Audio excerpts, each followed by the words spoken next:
Parsha 101, Parshas Rei. This week's Torah portion comes from the first word of the first verse of the Torah portion. See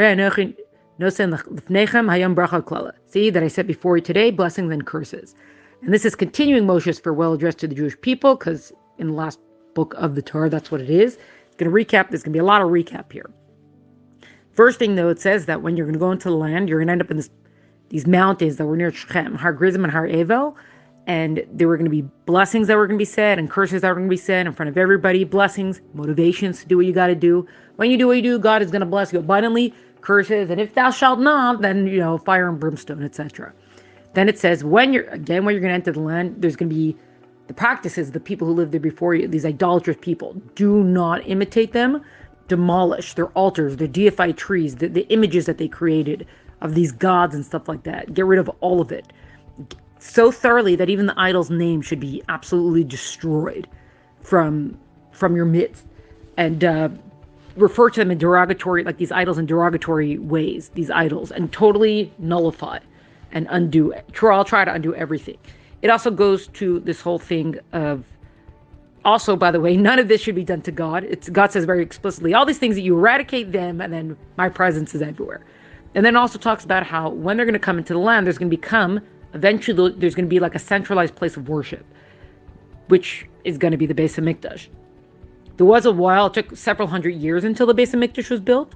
So they still have their tabernacle, the Mishkan, and it was in a few different places. The longest it was anywhere was in Shiloh, and that was for over 300 years. But it kind of went from place to place. There were like 4 or 5 or 6 places it was in. And so bringing sacrifices, the rules for it was a little bit different than it was going to be during the time of the Beis HaMikdash. Because once the Beis HaMikdash was built, people could no longer just bring a sacrifice with their own private altars in their own yards or things like that. Everything had to occur at the Beis HaMikdash. And there's very strict rules about this. And then it also speaks about, like, now that you're in the desert, most of the meat, if you are eating meat, a lot of it is just from sacrifices. But eventually you're going to be eating all kinds of meat, whatever meat you're going to want to eat, obviously as long as it's kosher. Very strict. Do not eat blood. Do not think that you can have the blood of an animal. Just part of what the koshering process is to drain the blood out of an animal. You are not allowed to eat it. Very, very strict rules for that. This is something also that God warns against again and again and again. And just a little comment on it, you can imagine that a lot of people in general, some people maybe it's their thing, but a lot of people in general don't see blood coming out of an animal. I'm like, I want to eat that. So if God is warning away and promising reward for something that's already disgusting to a lot of people, you could imagine that things that might be harder for us, how much greater that is for us to stay away from it, and how much greater the reward could be for something where it's not necessarily disgusting to a lot of people. Then it goes through that certain sacrifices have to be eaten in the city, in Jerusalem, and etc. It's going to go through a lot of different things like that. And then it says, this is something that's said often also, you got to safeguard all the commandments. What's implied by that is that you got to study them properly so you can practice them properly. So you got to continually be learning and studying, knowing what everything is. This is how you safeguard, and this is how you continually implement what you're supposed to be doing. Then it goes through also, see how God is going to cut down the nations from before you. Know that it's because of their ways, the evil ways and the evil practices they engage in. Don't imitate them. Don't worship their gods or anything like that. What they did was, they did every abomination to the extent of even sacrificing their children, burning up their children for these gods. So don't even be tempted to follow in the ways of these people. Also, don't add or subtract to the commandments. So, for example, Sukkot, you're supposed to bring the 4 species. Don't be like, wow, this is such a beautiful mitzvah, I'm going to bring 5 species. Like, don't get too smart for yourself. Do as the Torah commands us to do. Sometimes there might be safeguards that are set up around a mitzvah, but that's to protect the observance of the mitzvah. That's not specifically trying to add or subtract to the actual Torah itself.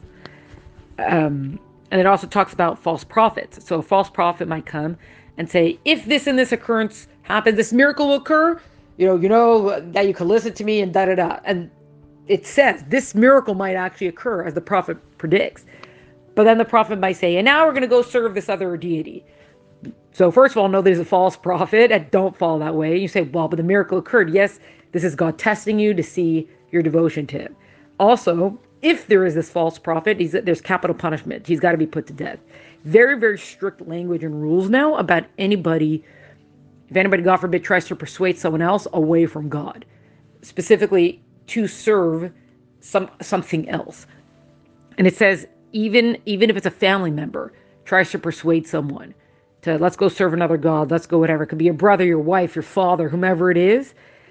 They try to persuade you toward idolatry, towards serving other than God, something other than God, this deity other than God. Do not show him love. Do not show him pity. Do not show him mercy. Do not try to cover over for what he's done. This person is now deserving of capital punishment. And not only that, but the capital punishment was stoning. The person that he tried to persuade is the one who must be first in enacting this capital punishment. You have to block off your heart toward them because of what they've tried to do. And let everyone hear this and be afraid and stay away from this type of behavior, and do not try to persuade anyone away from God. There's also a whole section about what's called an idolatrous city, that if it is known that within a particular city, there are the citizens of the city rise up and they persuade the whole city toward idolatry, this is going to come up to the high courts. The courts are going to hear about this. They have to go. Well, it would be the Sanhedrin would have to go. They have to investigate very well, make sure this is all true. If this is all true, take out the swords and get rid of everybody, even down to the livestock. The city must be decimated. Not only that, all that is left of the city itself must be burnt. The spoils of the city, all of it must be burnt and never rebuilt. This must be absolutely, totally destroyed. There is no allowance for idolatrous practices, for idolatry, or for anyone who tries to persuade anyone else toward idolatry. Then it goes into the next thing. It says, you're a holy people unto God. You are the children of God. The way it's described is like the same way that people who have like an only child in their old age, the way that they dote upon that child and celebrate that child. This is, the Jewish people are like that to God, but even more so. That's how God sees them. You're a chosen people. You have specific rules, let's say for mourning, right? You don't inflict yourself. There's specific rules for mourning, there's specific rules for eating. And then it goes into kosher again. It reviews it a little bit. So it says these are the kosher animals. You have ox and cattle and lamb and sheep and goats and deer and gazelle and ibex and addax, bison, wild sheep. A lot of horned animals here. Also, of course, anything with split hooves and chews its cud. This is how we know from the meats what can be eaten. There are 4 animals that have only one sign and not both of split hooves or chewing the cud. So you're not allowed to have a camel, hyrax, a hare, or a pig. Those are no-nos.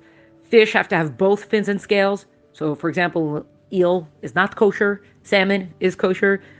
Birds, it goes through the whole list of all the birds that are forbidden, which all this has been gone through before in previous Torah portions. So it recaps it here. The creepy crawlers that flies and things like that, not allowed. Do not eat them.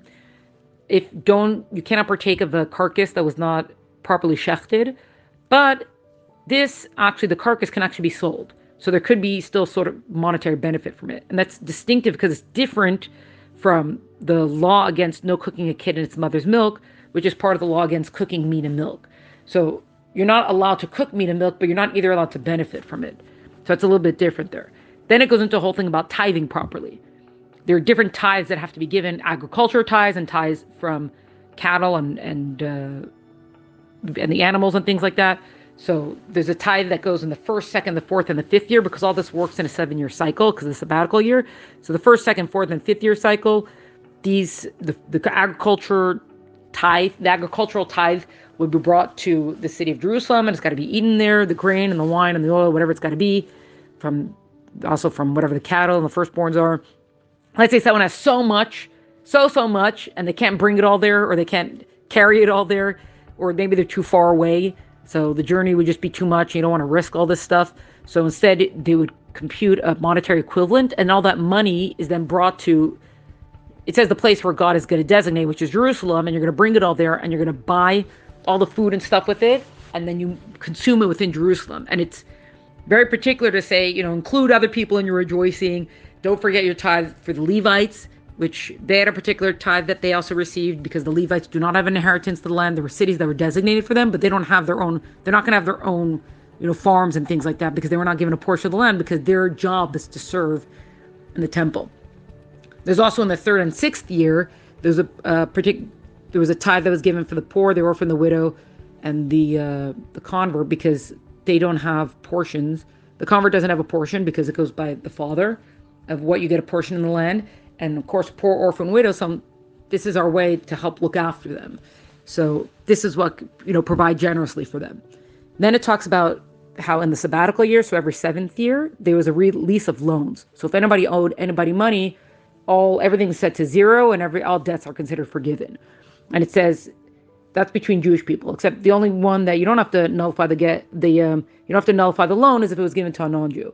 Well, because they're not celebrating the sabbatical. But so it does warn, though, they don't withhold giving out a loan in the 6th year, because you're like, wait a second, it's almost a sabbatical year. I'm not going to get paid back. There's only 3 months. I'm not going to get paid back the full loan. You have to give generously. It's actually in general considered a very, very, very big mitzvah to loan money to someone. And it also talks about if there's a poor person and they reach out their hand to you, don't refuse them. Don't harden your heart to people in need. Have an open heart toward them, specifically those in your area, those who are close to you, etc.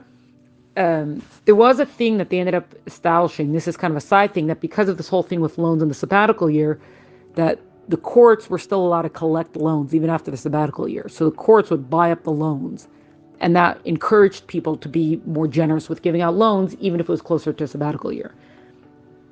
Then it does talk about if there's a bondsman and bondswoman in your household, as in, let's say someone who they're just so destitute, so they have to sell themselves to work, or they stole something they couldn't pay back, so they had to sell themselves, or maybe a young girl whose father cannot provide for her, so he sells her in the hope that eventually maybe she'll be able to marry up into the master's family or something like that.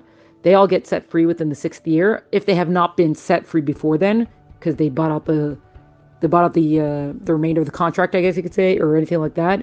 So they all get set free in the 6th year, and don't send them away empty-handed. You must send them away with gifts. Take from your livestock or from your threshing floor or anything, and give to them. And when you're going to be generous with them, God's going to bless you in all that you do. So don't worry about it. Now, if someone didn't want to go free in the 6th year because they're like, hey, the setup is good, then they would take them to a doorpost. They'd pierce their ear with an awl against the doorpost. But in the Jubilee year, every 50th year, no matter what, everyone was set free. Then it talks about how the firstborn male of your herd or your flock has to be consecrated for God. It was given to the Kohen, and you can't shear it, you can't work it or anything like that. It's going to be brought to Jerusalem, and there will be sacrificed and eaten there. If it's blemished, if it's born blind or lame or anything like that, then it's not going to be sacrificed as a sacrifice to God, but still kind of give it. And also, again, it warns against no eating blood. Then it goes into the whole thing about the holidays, and which are all seasonally based, which is important because the Jewish calendar is a lunar calendar, and the lunar calendar is 11 days shorter than the solar calendar, which means every couple of years, a full month has to be added to make sure everything happens in its correct season. So every 19 years is a cycle, and within that 19-year cycle, there are 7 leap years. So it doesn't work kind of like an every 4-year thing. This is how the cycle works. And it goes through each of the holidays again: Pesach, Shavuos, and Sukkot, the 3 main biblical festivals, 3 main biblical holidays. It talks about the way to celebrate them: Matzah on Pesach and Shavuos, and it talks about which season they align with, specifically, agriculturally, which season they align with. And then it says that your son, your daughter, your bondsman, your bondwomen, you should rejoice. Your whole household has got to rejoice and celebrate. Make sure also that the Levi, the Ger, the convert, the orphan, the widow, that they are included in your rejoicing.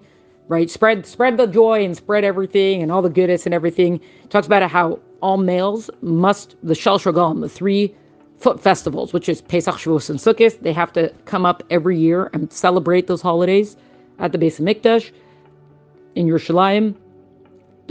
They shall not show up empty-handed, as if they have to come bearing gifts and sacrifices for God, each according to his means and ability. And that is this week's Torah portion.